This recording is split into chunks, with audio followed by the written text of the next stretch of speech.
అందరికీ నమస్కారం. Welcome to temple భక్తి ఛానల్. ముందుగా ఎవరైతే మా ఛానల్‌ని సబ్స్క్రైబ్ చేసుకోలేదో, ముందుగా మా ఛానల్‌ని సబ్స్క్రైబ్ చేసుకోండి. అక్కడ కనిపిస్తున్న బెల్ ఐకాన్‌ని క్లిక్ చేయండి. మీకు ఎప్పటికప్పుడు అప్డేట్స్ వస్తూ ఉంటాయి.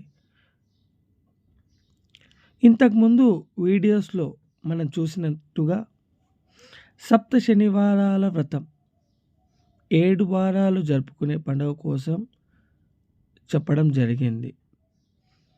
ఈరోజు సప్త శనివారాల వ్రతం ముగింపు ఉద్యాపన్ ఎలా జరుపుకోవాలి దానికోసం తెలుసుకుందాం. ముందుగా సప్త శనివారాల వ్రతం దీనిని 7 శనివారాల వ్రతం అని కూడా అంటారు. దీనిని 8వ శనివారం నాడు చేయాలి. ఉదయాన్నే తలంటు స్నానం చేసి వెంకటేశ్వర స్వామిని పూజించి గుమ్మానికి మామిడి తోట అనగా మామిడి ఆకులు, పూల దండలను గుమ్మానికి చక్కగా అలంకరించుకొని తులసి మాత పూజ చేసుకొని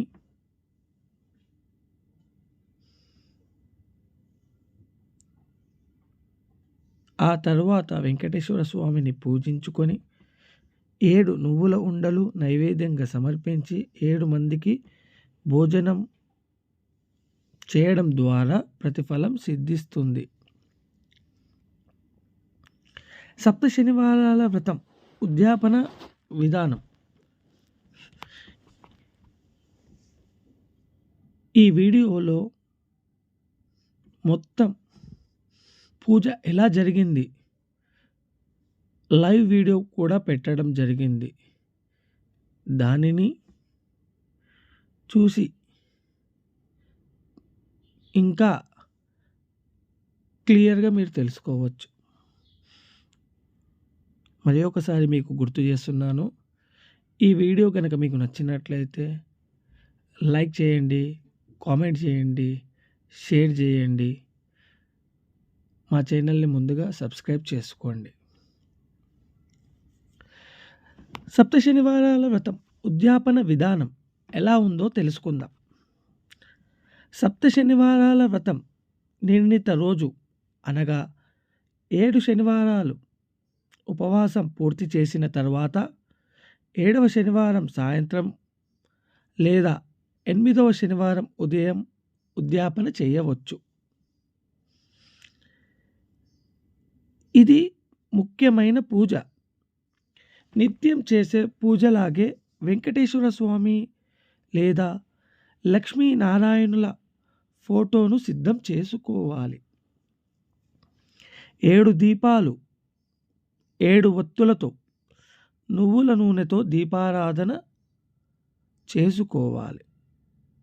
ఇది చేయడం అత్యంత ముఖ్యం.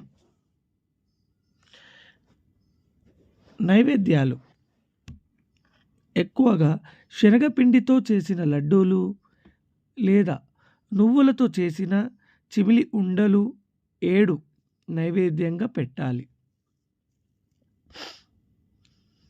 ఉద్యాపన ధ్యానం 7 ముత్తైదువులకు లేదా బ్రాహ్మణులకు వాయనం పసుపు కుంకుమ రవికే వస్త్రం దక్షిణ ఇవ్వాలి. వీలైతే 7 భోజనం పెట్టాలి లేదా నువ్వుల ఉండలు పంచిపెట్టాలి. మొదటి శనివారం కట్టిన 11 రూపాయల ముడుపును స్వామికి సమర్పించి దానిని హుండీలో వేయాలి లేదా పేదలకు దానం చేయాలి. ఈ విధంగా భక్తి శ్రద్ధలతో ఉద్యాపన చేయడం వల్ల శని దోషాలు తొలగి సకల శుభాలు కలుగుతాయని అందరి విశ్వాసం. ఈ వీడియోలో మీరు చూసినట్లయితే స్వామివారిని చక్కగా అలంకరించుకొని 7 దీపాలు పిండితో చేసిన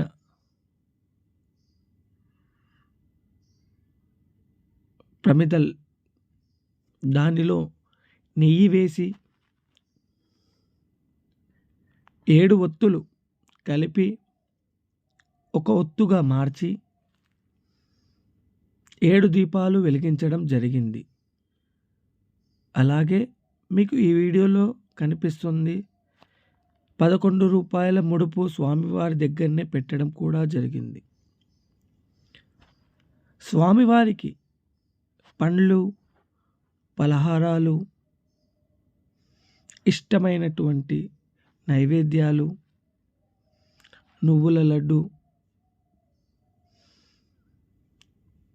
కూడా సమర్పించడం జరిగింది.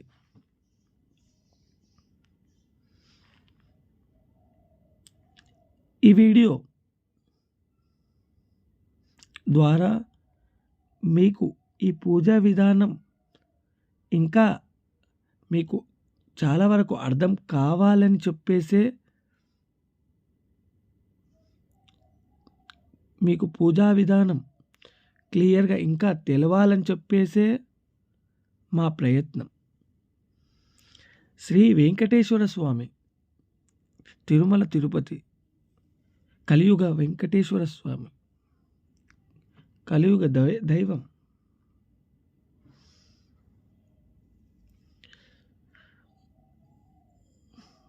ముందుగా గణపతి పూజ చేసుకొని తర్వాత గౌరీమాతకు పూజ చేసుకొని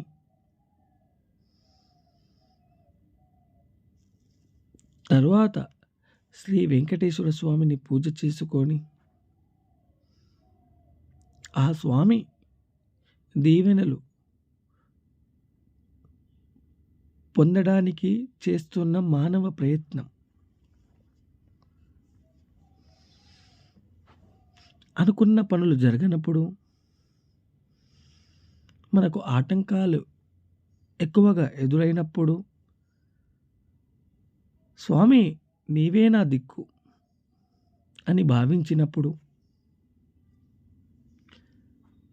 ఏ దిక్కు లేనప్పుడే దేవుడే దిక్కు అని పెద్దల మాట.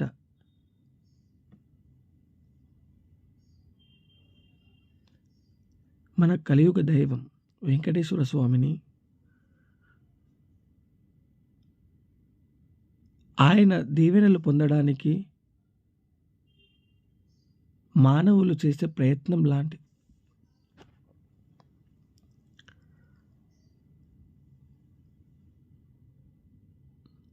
ఈ పూజ చేయడం ద్వారా శని దోషాలు తొలగిపోయి అనుకున్న పనులు జరగాలని ఈ పూజను చేస్తారు. చూడండి, ఈ వీడియోలో క్లియర్గా మీకు తెలుస్తుంది. 7 దీపాలను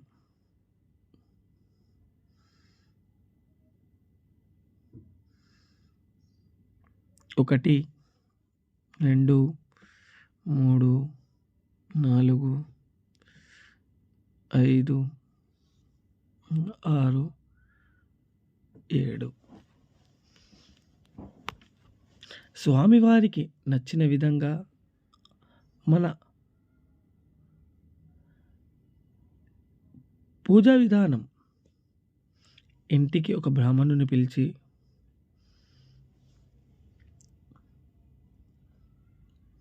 బ్రాహ్మణుడు ద్వారా పూజ చేయడం చాలా శ్రేయస్కరం.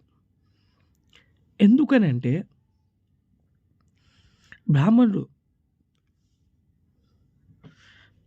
అనగా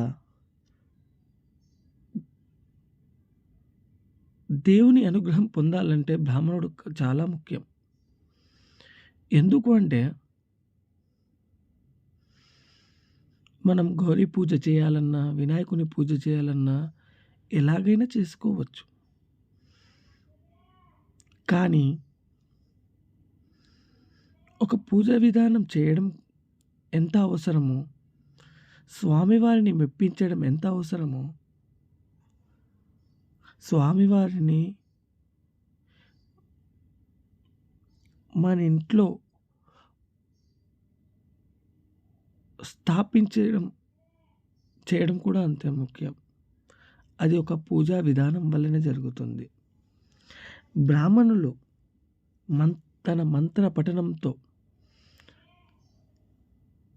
మన మన వెంట ఉండి మనకు పూజా విధానం ఎలా చేయాలో ముందుండి నడిపించేవాడు ప్రత్యక్షంగా బ్రాహ్మణుడు. దేవుడు ఏ రూపంలో వస్తాడో తెలవదు. బ్రాహ్మణుడి రూపంలో రావచ్చు, అతిథి రూపంలో రావచ్చు, ఏ విధంగా రావచ్చు. కాబట్టి బ్రాహ్మణుడి చేత పూజ జరిపిస్తే 100కు 200% ప్రయోజనాలు ఎక్కువగా ఉంటాయని చెప్పి ఒక అభిప్రాయం మాత్రమే. అంతటి స్తోమత లేని వాళ్ళు ఈ వీడియో లైవ్ పెట్టుకొని కూడా పూజ చేసుకోవచ్చు. యూట్యూబ్‌లో చాలా వీడియోస్ ఉన్నాయి. ఆ వీడియోస్ పెట్టుకొని కూడా చేసుకోవచ్చు. మంత్రపఠనం వింటూ కూడా చేసుకోవచ్చు. చివరిగా స్వామివారికి హారతి ఇచ్చి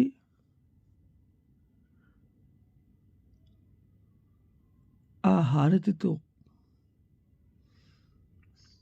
ఉద్యాపన ముగుస్తుంది. తర్వాత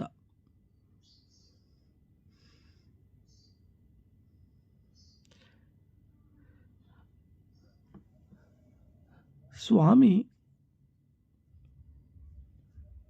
ఏ విధంగా చూసినా ప్రతి మనిషిలో ఉంటాడు. ఆ స్వామిని మెప్పించేది మన చేతిలో ఉంటది.